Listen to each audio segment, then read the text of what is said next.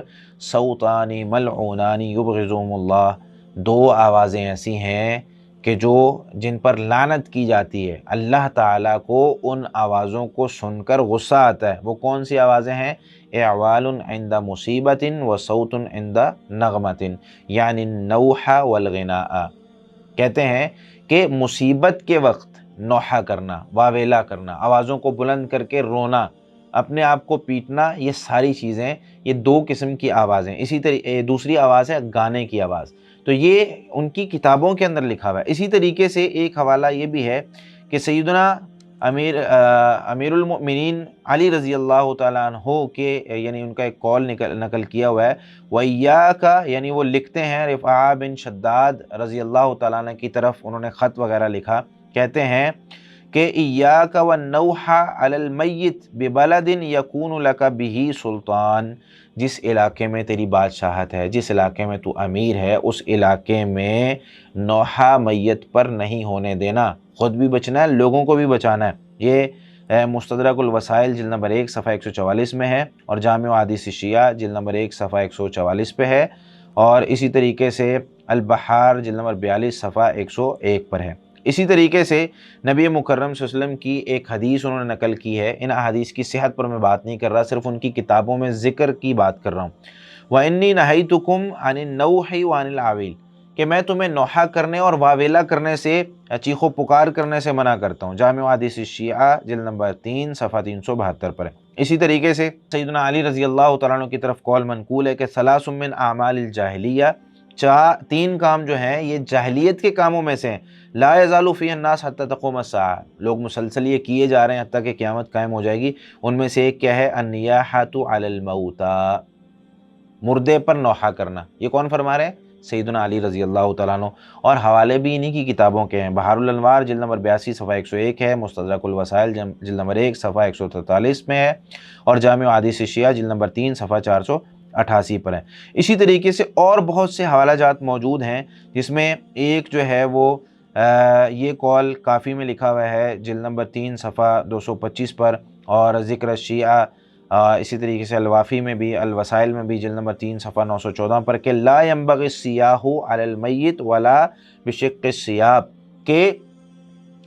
میت پر چیخو پکار کرنا اور کپڑوں کو پھاڑنا یہ جائز نہیں ہے۔ اسی طریقے سے چہرے کو پیٹنے کے حوالے سے بہت سے اقوال جو ہیں وہ ان کی کتابوں میں منقول ہیں، جیسا کہ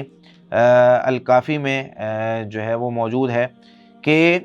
جس شخص نے، کہتے ہیں امام باقر المجلسی فرماتے ہیں، اشد الجزاء الصراخ بالویل والعویل، کہ جزا فضا کرنے میں سب سے خطرناک جو عمل ہے وہ یہ ہے کہ چیخ و پکار کی جائے اور واویلا کیا جائے اور نوحے کسے جائیں، اور اسی طریقے سے ولطم الوجہ والصدر، اور چہرے کو اور سینے کو پیٹا جائے۔ چہرے اور سینے کو پیٹنا یعنی ماتم کرنا، یہ بھی منع ہے۔ وجز الشعر من النواسی ومن اقام النواحۃ فقد ترک الصبر، اور آگے فرماتے ہیں کہ جس نے نوحے کو قائم کیا، کسی جگہ پر نوحہ کروایا، فقد ترک الصبر، تو اس نے صبر کو چھوڑ دیا، واخذ فی غیر طریقہ، اور اپنے طریقے کے علاوہ دوسرا کوئی طریقہ اس نے لے لیا ہے۔ یہ جو ہے مختلف کتابوں میں موجود ہے، جس طرح کے حوالے میں نے ابھی آپ کو دے دیے ہیں۔ اسی طریقے سے ایک الکافی میں یہ بھی قول موجود ہے جلد نمبر 3 صفحہ 225 پر، اور الوسائل میں جلد نمبر 2 صفحہ 914 پر، من ضرب یدہ علی فخذہ عند المصیبہ حبط اجرہ، اتنی سی بات کہ جس نے اپنی ران پر مصیبت کے وقت ہاتھ مارا، ہے افسوس، اس طریقے سے بھی کہنے پر کہتے ہیں حبط اجرہ، اس کا اجر برباد ہو جاتا ہے، ضائع ہو جاتا ہے۔ ہم کون سے کام کر رہے ہیں بھائی؟ اپنے علماء کی تو کم از کم بات مان لیں، اپنی کتابیں تو دیکھ لیں کہ اپنی کتابوں میں کیا لکھا ہوا ہے کہ نوحہ کرنا، ماتم کرنا یہ عبادت نہیں ہے مصیبت کے وقت، یہ بالکل عبادت نہیں ہے، یہ ساری اپنے حوالے جاتے ہیں اور اپنے امام کہہ رہے ہیں، اور اس کے بارے میں کہتے ہیں یہ حدیث بالکل صحیح ہے، کوئی اس میں شک والی بات نہیں ہے۔ اسی طریقے سے کہتے ہیں کہ یحییٰ بن خالد سے روایت ہے کہ ان رجلا اتی النبی صلی اللہ علیہ وسلم، ایک آدمی نبی مکرم صلی اللہ علیہ وسلم کے پاس آیا، اس نے پوچھا کہ مصیبت میں کون سی چیز اجر کو ختم کر دیتی ہے؟ تو آپ صلی اللہ علیہ وسلم نے فرمایا آدمی کا اپنے ہاتھ پر ہاتھ مارنا، یعنی مصیبت میں اتنا بھی اپنے آپ کو نہیں پیٹنا کہ ہاتھ پر ہاتھ مارنا ہے۔ اور آپ صلی اللہ علیہ وسلم نے فرمایا والصبر عند الصدمۃ الاولیٰ، صبر تو تب ہوتا ہے جب پہلی چوٹ لگتی ہے۔ تو جو شخص اس کے ساتھ راضی ہو گیا تو اس پر اللہ رب العالمین کی رضامندی نازل ہوگی، اور جو ناراض ہو گیا اس پر اللہ رب العالمین کی ناراضگی جو ہے وہ نازل ہوگی۔ آگے فرماتے ہیں اور نبی مکرم صلی اللہ علیہ وسلم نے یہ بھی ارشاد فرمایا ہے کہ میں بری ہوں اس شخص سے جس نے اپنا سر منڈوایا، یعنی ایسی عورت جس نے اپنا سر منڈوا لیا، یا ایسا مرد جس نے مصیبت کے وقت اپنا سر منڈوایا اور چیخ و پکار کی اور اپنی آوازوں کو بلند کیا۔ یہ جامع احادیث الشیعہ جلد نمبر 3 صفحہ 499 پر اور مستدرک الوسائل جلد نمبر 1 صفحہ 144 پر موجود ہے۔ اسی طریقے سے اور بہت سے حوالے موجود ہیں۔ امام جعفر بن محمد سے جو ہے وہ روایت ہے، وہ کہتے ہیں کہ نبی مکرم صلی اللہ علیہ وسلم نے اس بات سے منع فرمایا ہے کہ مصیبت کے وقت اونچی آواز سے رویا جائے، وَنَہَا عَنِ النِّيَاحَةِ وَالِاسْتِمَاعِ إِلَيْهَا، نوحہ کرنے سے اور نوحے کو سننے سے، کہ ہم نوحہ کریں بھی نہ اور نوحہ سنیں بھی نہ۔ اور یہ جو ہے یہ من لا یحضر الفقی جلد نمبر 4 صفحہ 3 اور 4 پر ہے، اور بحر الانوار جلد نمبر 82 صفحہ 104 پر ہے، اور اسی طریقے سے وسائل الشیعہ جلد نمبر 12 صفحہ 91 پر ہے، اور بہت سے حوالہ جات موجود ہیں۔ خلاصہ یہ ہے ساری بات کا کہ اسلام نے ہمیں کسی بھی شخص کا یعنی اگر وہ دنیا سے چلا جاتا ہے، رخصت ہو جاتا ہے، سوگ منانا، اس کے غم میں پورا پورا سال ماتم کرتے رہنا، روتے رہنا، اور اس کی اس دنیا سے رخصت ہونے کے فوراً بعد بھی صبر کرنا، یہ سکھایا اسلام نے، نہ کہ ہم اپنے کپڑوں کو پھاڑیں، ہم اپنے جو ہے نا گریبان کو پھاڑیں اور روئیں اور واویلا کریں، اونچی آواز سے چیخ و پکار کریں۔ ایسا اسلام میں کوئی حکم نہیں ہے، کوئی ایسی اسلامی تعلیمات نہیں ہیں۔ تو ہمیں اب صبر کرنا ہے اور اپنے آس پاس والے لوگوں کو روکنا ہے۔ اور میرے بھائی دونوں طرح کے، ابھی میں انشاءاللہ اس چیز پر بھی بات کروں گا کہ وہ لوگ جو ہمارے معاشرے میں ان بدعات کو ختم کرنے کے لیے سبیلیں لگاتے ہیں، تو میرے بھائی یہ بھی نبی مکرم صلی اللہ علیہ وسلم سے ثابت نہیں ہے۔ ہمیں نہیں اس طرح کا معاملہ کرنا چاہیے۔ یہ نہ ہو کہ ہم اپنا پیسہ بھی لگائیں، دھوپ میں کھڑے ہو کے گرمی برداشت کر کے لوگوں کو پانی پلا رہے ہیں، حالانکہ ایسا نہ ہو کہ یہ پانی پلانا ہمارے لیے باعث گناہ بن جائے، یعنی ہمارے نامہ اعمال میں گناہ لکھا جائے۔ ہمیں اجر چاہیے نا، اور مجھے امید ہے کہ لوگ اس کو اجر حاصل کرنے کے لیے کر رہے ہوتے ہیں، لیکن دلیل نہیں ہے۔ ہمیں کرنا کیا ہے جو نبی مکرم صلی اللہ علیہ وسلم نے ہمیں سکھایا۔ اللہ تعالی ہمیں سمجھ کر عمل کرنے کی توفیق عطا فرمائے۔ ہمارے تمام مسلمان کو نبی مکرم صلی اللہ علیہ وسلم، صحابہ کرام سے حقیقی محبت کرنے کی توفیق عطا فرمائے۔ جزاکم اللہ خیرا۔